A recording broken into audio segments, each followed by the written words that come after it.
did to him that night and the following day, it is just incomprehensible to me. And I'm just going to hit a couple of the lowlights. Remember, out of anger, your owner, Dan Gilbert, posted on your team's website that night a letter, sort of an open letter to you fans, calling LeBron James our former hero. He deserted us. He betrayed us. Again, this was written out of anger of the moment.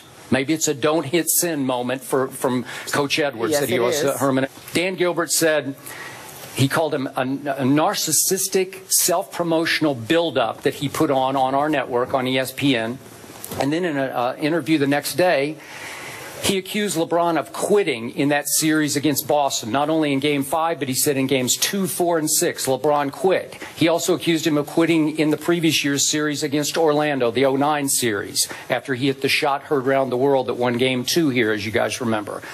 And he said it was a performance unlike we've ever seen from any superstar in the history of sports. Now, that was Dan Gilbert about 5 years ago. And we have come full circle to this.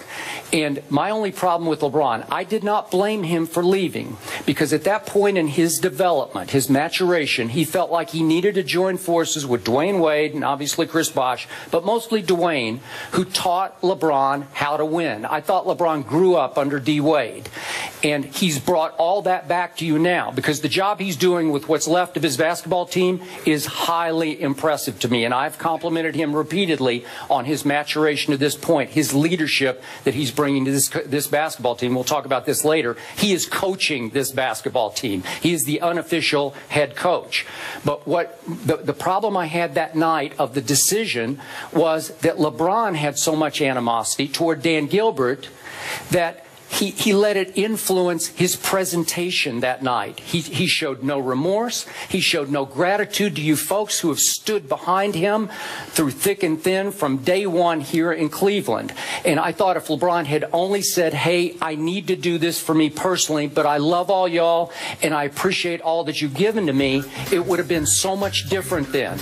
But he didn't. He burned the bridge just the way Dan Gilbert burned the other side of a bridge that I can't really believe has been rebuilt to this moment.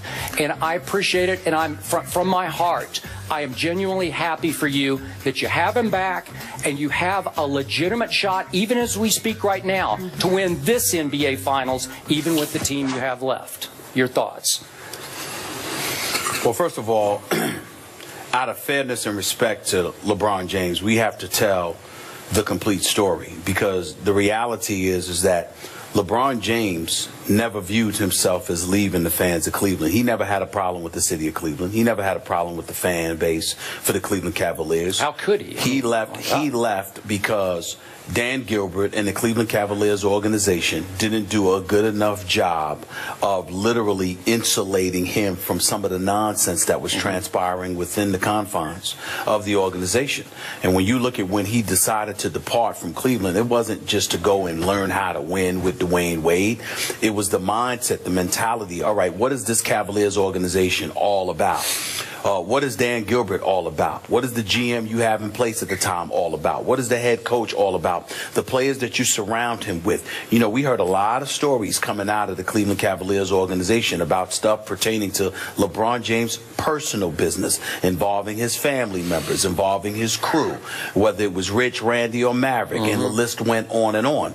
And so when you've got all of that stuff going on, let that be a lesson to us all. Okay.